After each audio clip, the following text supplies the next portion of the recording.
매주일마다 아침 일찍 나오셔서 수고해 주셨던 배단위 찬양대 한 분 함께 감사드립니다. 2018년도 이제 오늘이 마지막 주일인데요. 우리 옆에 계신 분들하고 이렇게 말씀하며 인사 나누면 좋겠습니다. 모든 것이 하나님의 은혜였습니다.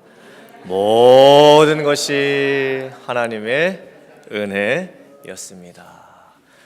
한 해 동안 베풀어 주셨던 하나님 은혜 기억하며 감사하고 또 새로운 한 해를 주실 하나님께 소망을 둘 수 있는, 그리고 체험을 받을 수 있는 우리 성도님들 다 되실 수 있기를 주님의 이름으로 축복합니다. 아멘. 오늘 이 시간에는 텅 빈 인생을 채우시는 예수님이라는 제목으로 하나님 말씀 증거하도록 하겠습니다. 오늘이 2018년도의 12월 이제 마지막 주일입니다. 청년의 때에는 자고 일어나면 1시간이 지나 있고, 장년의 때에는 자고 일어나면 하루가 지나 있고, 또 노년의 때는 자고 일어나면 1년이 지나 있다라는 말이 있습니다. 30대에는 인생이 30마일로 가고, 40대는 40마일로 가고, 50대는 50마일로, 60대는 60마일로, 70대는 70마일로 가는 것 같습니다. 시간이 정말 유수같이 흘러갔고 화살같이 빠르게 지나갔습니다. 그리고 우리가 해마다 마지막 달이 될 때, 혹은 그 해 마지막 또 연도가 될 때에 참 무엇인가 이렇게 돌아보면 쫓기면서 사는 듯한 그런 느낌을 갖게 됩니다. 달력을 영어로 뭐라고 하지요? 누가 이렇게 발음을 잘해 주셨습니까? 캘린더. 한국식 토종 발음으로 하면 칼렌다죠. 이게 라틴어로요 칼렌다리움에서 온 거예요. 근데 그 칼렌다리움의 뜻이 뭐냐면 회계 장부, 빚 독촉이라는 뜻을 갖고 있습니다. 칼렌다리움이. 고대 로마에서는요, 돈을 빌렸던 채무자가 이자를 언제 갚아야 되냐면 초하루에 갚아야 됩니다. 그러니까 매월 마지막이 될 때쯤에 그 캘린더를 보는 게 얼마나 스트레스가 되겠습니까? 그래서 1년의 이 마지막 날이 또 되면요, 우리는 아쉬움을 더 많이 갖게 되는 것 같습니다. 잘한 것보다는 잘 못한 게 더 기억에 많이 남고, 성공한 것보다는 실패한 게 더 기억에 많이 남는 것 같고, 또 좋았던 일보다는 좀 힘들었던 일들이 더 기억에 많이 남는 것 같습니다. 어느 글에 보니까 이런 글이 있더라고요. 인생이 뭐냐, 복잡하게 생각할 게 없다. 인생은 정말 간단하고 단순한 거다. 인생은 뭐냐, 산타클로스를 믿었다가 그 다음에는 믿지 않게 되었다가 결국 나중에는 본인이 산타클로스가 되는 것, 그게 인생이다. 네, 세상에서 하는 얘기겠죠. 그래서 세상 사람들은요, 이 1년의 마지막 때 뭘 합니까? 연회를 하죠. 잊겠다라는 거예요. 한 해를 잊겠다라는 거. 괴로운 인생 술 마시면서 다 잊어버리자 하고 이제 마시는 거죠. 근데 술로 망연을 하면 진짜 망하는 거예요. 이때 우리들이 믿는 성도로서 한 해를 돌아보면서 우리에게 어떤 고백이 나와야 되겠습니까? 지금까지 지내온 것 주의 크신 은혜라. 한이 없는 주의 사랑 어찌 이루 말하랴. 이 고백이 사랑하는 성도님들의 고백이 되실 수 있기를 주님의 이름으로 축복합니다.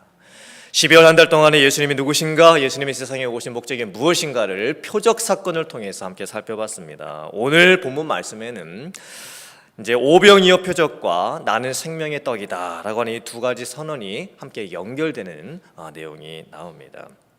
오병이어의 표적. 예수님께서 물고기 2마리와 떡 5개로 5,000명을 먹이신 기적의 사건을 말씀을 하고 있습니다.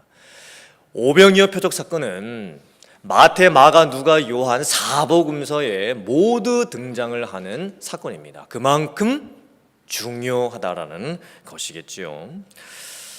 예수님께서는 오병이어 사건을 통해서 먹고 사는 문제를 모티브 삼아 뭔가를 지금 말씀을 하려고 하시는 거예요. 그러니까 예수님께서도 우리의 삶을 아셨습니다. 먹고 사는 게 얼마나 중요한 것인지, 먹고 사는 문제로 얼마나 사람들이 고생을 많이 하고 있는지, 또 먹고 사는 문제가 얼마나 필요하고 절실한 것인지 예수님이 잘 아셨던 거예요. 오늘 성경 말씀을 보면 남자만 한 5천 명 정도 되는 사람들, 여자와 아이들까지 참으면 한 10,000명이 넘는 사람들이 예수님을 따라다니고 있었어요. 근데 그 상황이 어떤 상황이냐? 오늘 요한복음에는 기록되지 않은 말씀이 이제 마태복음을 보면 이렇게 되어 있습니다. 마태복음 14장 14절 15절의 말씀입니다. 예수께서 나오사 큰 무리를 보시고 어떻게 여기사? 불쌍히 여기사 그 중에 있는 병자를 고쳐주시니라. 저녁이 되매 제자들이 나와 이르되 이것은 빈들이요 때도 이미 저물었으니 무리를 보내어 마을에 들어가 먹을 것을 사 먹게 하소서. 예수님께서는 자기를 찾아온 그 수많은 사람들을 보시고 어떻게 여기셨습니까? 불쌍히 여기셨어요. 왜 그 수많은 무리들을 예수님이 불쌍히 여기셨을까요? 그 사람들 대부분은 다 자기 고통이 있고 다 무엇인가 필요가 있고 무엇인가 채움받기를 원하는 그런 마음을 가지고 지금 예수님 앞에 나와 있는 인생들이에요. 인생의 여러 가지 문제들을 다 하나씩 가지고 지금 예수님 앞에 나와 있습니다. 그 중에 병자도 있었죠. 예수님께서 그 아픈 인생들의 모습을 보시고 마음이 너무 안타까우신 거예요. 너무 불쌍한 거예요.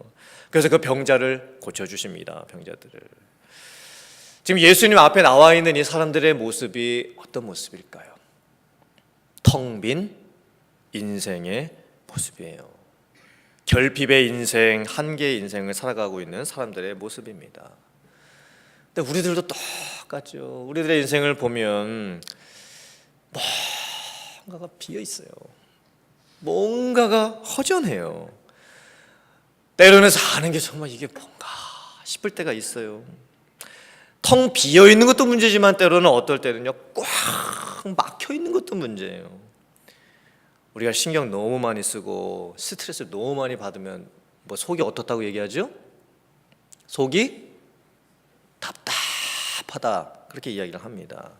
그러니까 뭔가 이게 꽉 막혀가지고 이게 좀 쑥 내려갔으면 좋겠는데 안 내려가고 여기 걸려 있는 게 있어요. 그걸 뭐라고 합니까? 응어리라고 하는 거예요. 응어리. 삶의 응어리들이 여기 꽉 막혀져 있어요. 그러니까 비어 있는 것도 문제고 꽉 막혀 있는 것도 문제인 거예요. 남자만 5,000명이나 되는 사람들, 여자아이들 다 포함해서 10,000명이 훨씬 넘는 사람들이 예수님 앞에 다 그런 마음을 가지고 왔어요. 텅 빈 인생의 모습을 가지고 나온 거예요. 근데 장소는 이제 빈들이고요.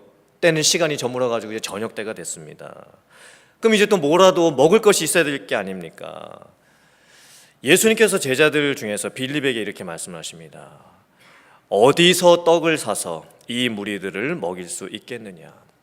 사실 이 질문은 빌립을 시험하시고자 하시는 의도가 있었던 예수님의 질문이었죠.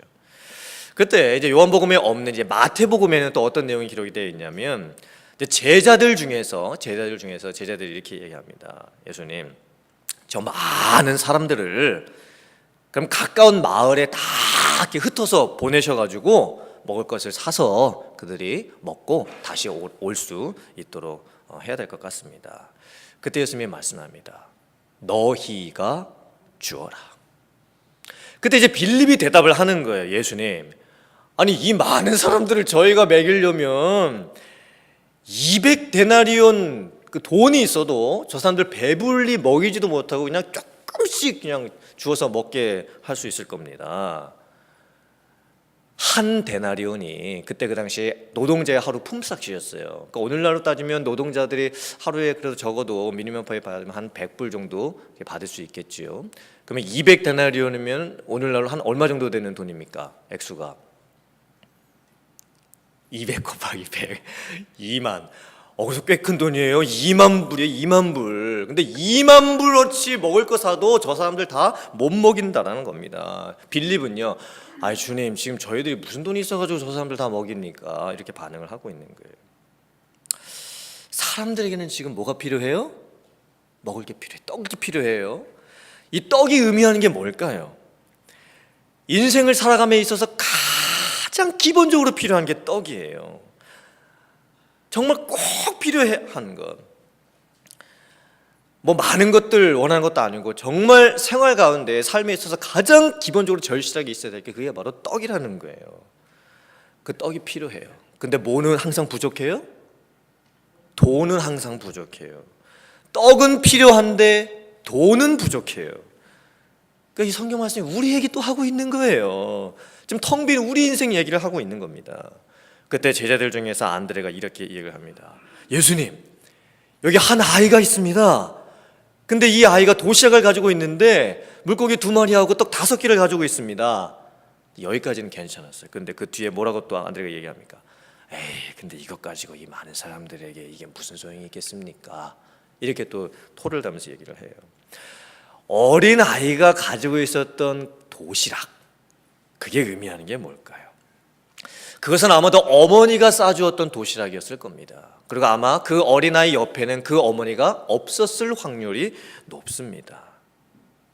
내 아들, 내 딸, 내 새끼 굶지 말라고 어머니가 그래서 이것이라도 먹으라고 하면서 싸준 어린아이의 도시락입니다. 배를 간신히 달래줄 수 있는, 어린아이의 배를 간신히 달래줄 수 있는 그 도시락인 거예요.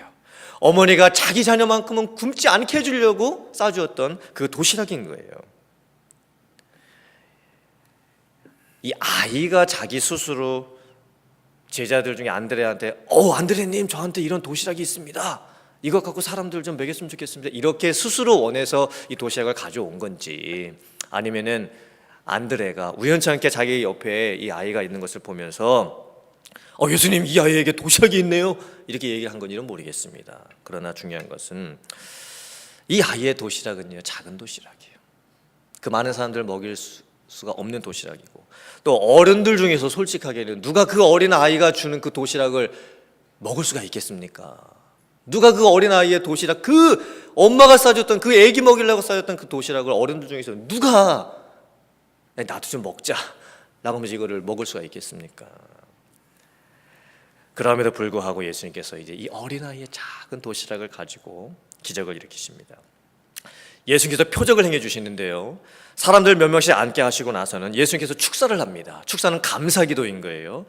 그리고 떡과 물고기를 이제 나누어 주시는데 놀랍게도 5,000명이나 되는 사람들이 다 배불리 먹었음에도 불구하고 남는 역사가 일어나게 되는 거예요.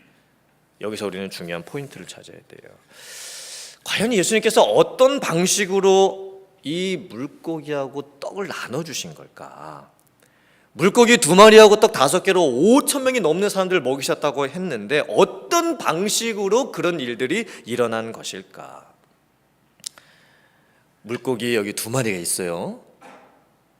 그때 뿅 하니까 물고기가 4마리가 되고, 뿅 하니까 물고기가 8마리가 되고, 그래서 물고기 숫자가 이렇게 늘어나가지고 마치 물고기들이 이렇게 복사되는 것처럼 물고기들이 생긴 걸까? 여기 이제 떡 5개가 있어요. 그럼 떡이 뿅뿅뿅뿅뿅 이렇게 되면서 떡들이 막 이렇게 생기면서 떡이 생겨가지고 이렇게 나눠주게 된 걸까? 마태복음 14장 19절을 보면요, 아주 놀라운 의미가 숨겨져 있습니다. 무리를 명하여 잔디 위에 앉히시고 떡 5개와 물고기 2마리를 가지사 하늘을 우러러 축사하시고, 자, 잘 보세요. 뭐라고 되어 있습니까? 떡을 떼요. 떡을 떼요. 그 다음에 누구에게 먼저 주셨다? 제자들에게 주심에, 그리고 제자들이 어떻게 합니까? 무리에게 나눠주는 거예요. 마태복음, 마가복음, 누가복음에는 전부 다 떡을 뗀다라는 표현이 나와요. 떡을 뗀다. 뗀다라는 단어가 헬라어로 클라우인데요, 이거는요 깨트리는 거예요. 깨트리는 거, 부수는 거, 찢는 거예요. 찢는 거. 여러분, 예수님께서 이 떡을 떼서 주시는 거예요. 물고기를 이렇게 떼서 주시는 거예요. 이게 무슨 의미일까요? 제자들이 예수님으로부터 받은 떡과 이 물고기 살은요, 떼서 주신 떡, 떼서 주신 물고기 살인 거예요. 떡이 뿅뿅뿅뿅뿅 복사되는 게 아닙니다. 물고기가 뿅뿅뿅뿅뿅 복사되는 게 아닌 거예요. 예수님께서 자기 손으로 친히 물고기를 살을 떼서 제자들에게 주세요. 그리고 예수님께서 떡을 떼셔서 찢으셔가지고 제자들에게 주시는 거예요. 왜 예수님께서 이렇게 나눠주실까요? 궁극적으로 떡을 뗀다는 게 무슨 의미를 갖고 있는 걸까요? 사도행전 2장 46절의 말씀입니다. 날마다 마음을 같이하여 성전에 모이기를 힘쓰고 집에서 떡을 또 어떻게 한다? 떡을 떼며 기쁨과 순전한 마음으로 음식을 먹고, 여기에 떡을 뗀다라는 단어가 동일한 헬라어 단어예요. 클라오. 예수님께서 오병이어 사건을 일으킬 때 떡을 떼셨던 그 뗀다라는 의미입니다. 초대교회 성도들이 예수님께서 십자가에서 죽으시고 부활하시고 승천하시고 오순절날 성령 충만함을 받고 나서 복음 전하고 예수님을 믿는 사람들이 많아지게 됐을 때, 그 사람들은 주일날만 교회 오는 게 아니었어요. 매일 날마다 성전에 갑니다. 그리고 성전에 다 모일 수도 없으니까 이제 다 각자의 집, 가정교회에서 모여요. 가정의 교회, 가정에 있는 교회에서 모이는 거예요. 그때 그 집에서 뭐 합니까? 떡을 떼요. 떡을 떼요. 뒷부분에 음식 먹는 게 따로 표현되어 있기 때문에 이 떡 뗀다라는 다른 의미인 거예요. 떡을 떼는 게 뭐 한다라는 의미일까요? 성찬식하는 거예요. 성찬식하는 거. 예수님의 찢기신 살, 예수님의 찢기신 몸을 기념하면서 떡과 포도주로 성찬식하는 게 바로 떡을 뗀다라는 의미예요. 참 놀랍지요. 지금 예수님께서는 오병이어 표적 사건을 통해 가지고 떡을 친히 찢어 떼어 제자들에게 주시면서, 물고기 살을 친히 찢어 떼어 주시면서 장차 있게 될 예수님의 십자가 죽음, 자기 자신의 몸을 찢으셔가지고 우리들의 죄를 위해서 죽게 되실 것, 그걸 지금 예표하고 계시는 거예요. 근데 사람들의 반응을 잘 보세요. 이제 이 엄청난 표적 사건을 경험했던 사람들이 이렇게 반응을 합니다. 오, 예수께서 이 표적을 행하시니 옛적에 구약 성경 말씀에 모세가 장차 자기와 같은 선지자가 일어날 것이라고 예언을 해놨었는데, 이 예수님이 모세와 같은 능력의 선지자로구나, 그렇게 생각을 합니다. 그리고 나서는요, 오늘 본문 말씀 그 뒤에 이제 쭉 보면 사람들이 예수님을 억지로 임금을 삼으려고 그래요. 예수님께 우리들의 왕이 되달라고 부탁을 하는 내용이 나와요. 사람들이 예수님께 하는 말이 이런 뜻입니다. 당신이 우리에게 모세와 같은 지도자가 되어 주십시오. 당신이 우리들의 왕이 좀 되어 주십시오. 그때 예수님이 어떻게 하실까요? 그들을 떠나 혼자 산으로 가세요. 사람들이 예수님께서 오병이어 표적 사건을 보여주실 때 이렇게 반응을 하는 거예요. 예수님이 모세와 같은 그 능력의 선지자구나. 광야에서 우리가 먹을 것이 없이 살았을 때에 40년 동안 모세는 우리에게 만나를 먹여서 우리들을 주었는데, 당신은, 예수님께서는 우리에게 뭘 더 먹여주실 수가 있습니까? 지금 우리들에게 물고기 2마리와 떡 5개로 이렇게 5,000명이나 되는 사람들 이렇게 먹인 거를 보면 예수님께서 우리들에게 더 큰 것도 주실 수 있을 것 같은데, 주님, 예수님, 앞으로 우리들 어떻게 더 많이 좀 먹여주실 수 있겠습니까? 우리들의 왕이 좀 되어주십시오. 이렇게 얘기를 하는 거예요. 가만히 보세요. 이 군중들, 이 사람들은요, 예수님께서 떡을 떼서, 물고기 살을 떼서 주신 그 표적을 지금 이해하고 있어요? 못하고 있어요? 전혀 못하고 있는 거예요. 사람들은 예수님을 만나서도 예수님께 무엇을 요구해야 되는지를 지금 모르고 있어요. 그런데 예수님께서는 그 사람들에게 자기 목숨까지도 내어주셔야만 하는 상황인 거예요. 그러니까 오병이어 표적 사건은 결론이 이상하게 끝나는 거예요. 겉으로 보면 엄청난 표적 사건이죠. 그런데 사람들은 예수님을 왕 삼으려고 하고, 예수님은 그 무리를 떠나 혼자 산으로 떠나가 버리십니다. 그 표적 사건은, 이 오병이어 표적 사건이 어쩌면 슬픈 표적 사건이에요. 슬픈 표적 사건. 사람들은 예수님의 그 보여주시는 떡 떼어주시는, 물고기 살 떼어주시는 그 표적을 전혀 이해를 못하고 있어요. 그리고 자기 자신들을 뭔가 예수님에서 채워주실 수 있을까? 그 바람만을 가지고 있어요. 예수님이 그 무리를 떠나 혼자 산으로 가실 때 예수님의 마음이 어떠셨을까? 얼마나 예수님의 마음이 안타까우셨을까? 저 무리들은 예수님 앞에 나왔음에도 불구하고 예수님께 뭘 달라고 해야 될지 모르고 있는 그런 무리들인 거예요. 예수님께서는 장차 그 무리들을 위해서 십자가에서 죽으실 것을 지금 생각을 하고 계시는데, 수천 명의 사람들에게는요, 자기들에게 필요한 게 단순하게 떡이었어요.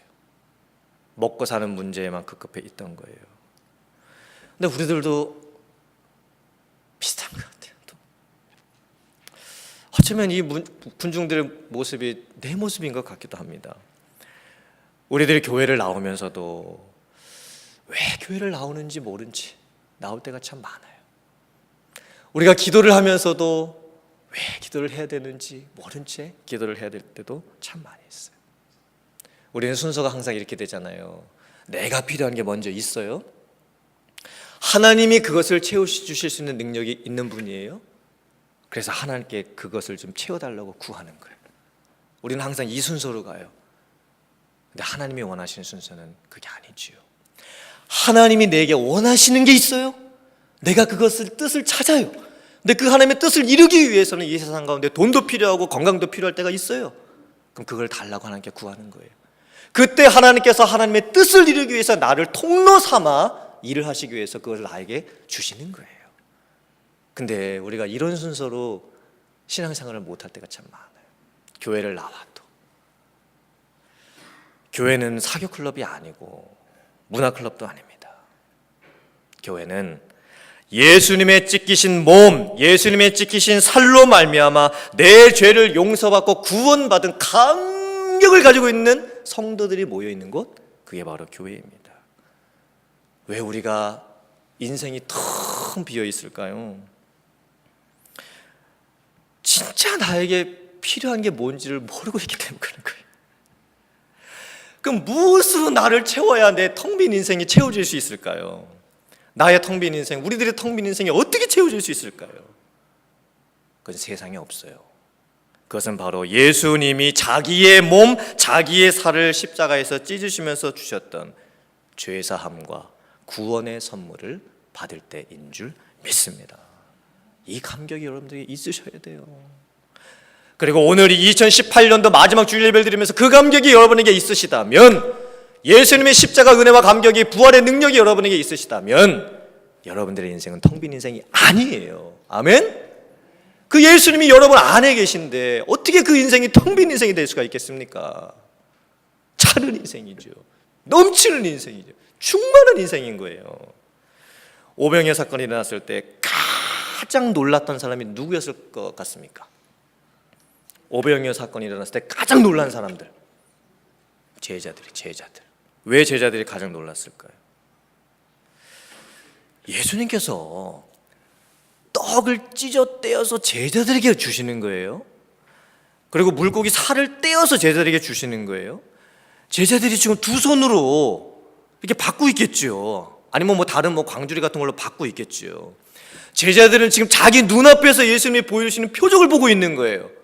뿅뿅뿅뿅뿅 이렇게 복사되는 게 아니죠. 지금 떡이 찢어져서 딱 내 손에 쥐어졌는데 예수님이 또 찢어져서 나에게 또 주시는 거예요. 물고기 살을 예수님이 찢어서 내 손에 주셨는데 또 찢어서 또 주시는 거예요. 제자들의 두 손에 지금 뭐가 쌓여갑니까? 예수님이 찢어주신 떡, 찢어주신 물고기 살이 지금 이 제자들의 두 손에 쌓여가는 거예요. 그것을 가지고 사람들에게 가서 사람들에게 주는 거예요. 제자들이 그걸 직접 자기들 눈으로 볼 때 얼마나 놀랐을까요? 사실요, 수천 명이나 되는 그 수많은 군중들은요, 그 많은 떡과 그 물고기 살이 어디서 나오는지 그들은 몰랐어요. 그 많은 사람들은요, 그냥 받아 먹고 배만 불렀을 뿐인 거예요. 육적인 배만 불렀어요.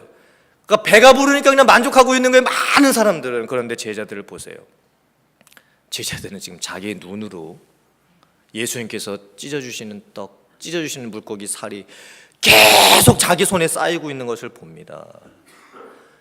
나중에 제자들이 예수님이 죽으시고 부활하시고 승천하시고 성령 받고 나서 가정교회에 모여 있으면서 성찬식을 했을 그때에, 그 성찬식을 하면서 떡을 뗄 때에 제자들의 마음 가운데에 얼마나 큰 감격이 있었겠습니까? 분명히 제자들은 오병이어 사건을 떠올렸을 것이 분명합니다. 친히 예수님께서 자기 손으로 떡을 떼어 주셨던, 또 물고기 살을 떼어 주셨던 그때의 그 오병이어의 표적, 그 표적이 이런 의미였구나. 성찬식을 하면서 그 오병이어 표적 사건을 떠올렸던 거예요.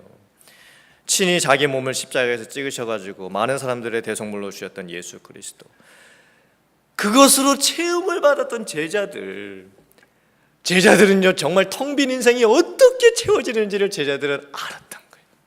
제자들은 알았어요.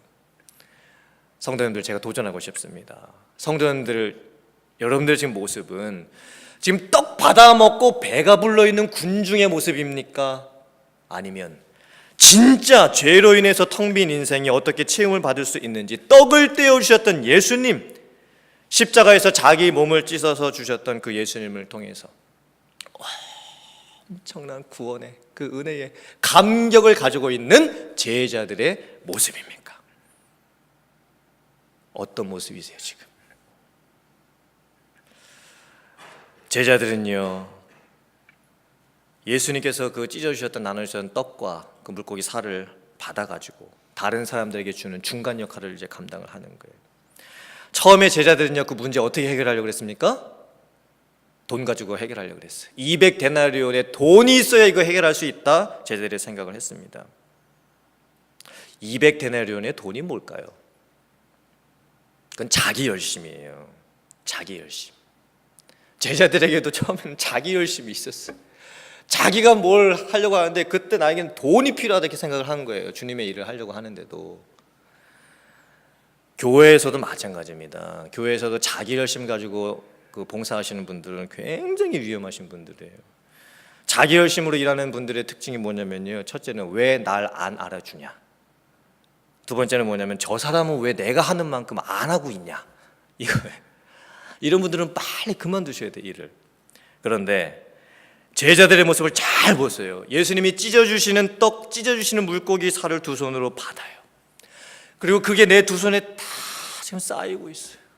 내 두 손에 예수님이 찢어주신 떡, 예수님이 찢어주신 물고기 살, 이게 뭘 의미하는 걸까요? 이게 뭐예요? 은혜죠, 은혜. 은혜인 거예요, 은혜. 십자가의 감격입니다. 부활의 능력이고 텅 빈 인생을 채울 수 있는 복음이고 죄에서 구원한 생명의 감격이고, 우리들이 해야 될 건 다른 게 아니에요.